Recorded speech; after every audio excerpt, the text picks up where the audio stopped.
Dans le cadre de la mise en œuvre de la découverte des nombres de 7 à 16 par la relation 1 de plus, nous allons voir l'étude du nombre 7.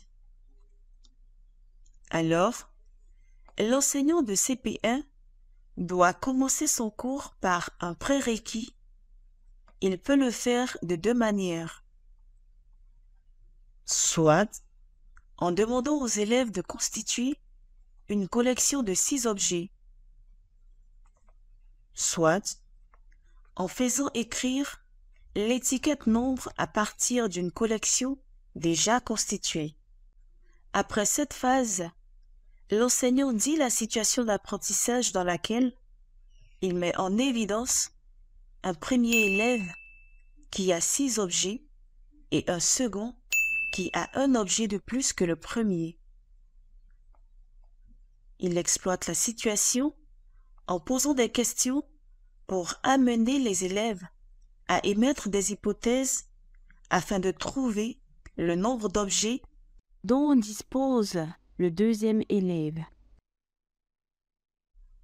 Après l'émission des hypothèses, l'enseignant invite les élèves, dans un travail de groupe, à constituer une collection de 6 objets avec le matériel qui est mis à leur disposition, soit des graines ou des cailloux.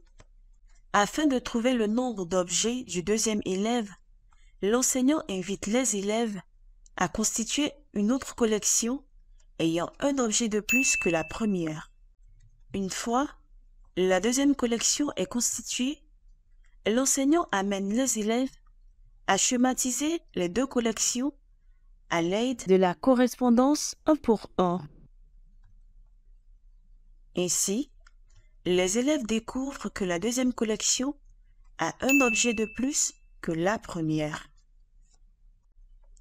À l'issue du travail de groupe, l'enseignant amène les élèves à présenter et expliquer leurs résultats. Il présente la nouvelle étiquette nombre de la deuxième collection qui a 7 objets et leur demande de dire le nombre d'objets. Dans la phase de fixation, l'enseignant fait lire le nombre 7, fait écrire le nombre 7 en chiffres et en lettres. Lors de la synthèse, l'enseignant fait un résumé de la séance en posant la question: quel nombre avons-nous découvert aujourd'hui? Il écrit le nombre 7 en chiffres et en lettres. Il dit aux élèves que 7 vient après 6 et que 7, c'est 6 et 1. À l'étape de l'évaluation, l'enseignant propose des exercices portant sur la quantité. Il demande aux élèves de coder des collections de 4, 6 et 7 objets.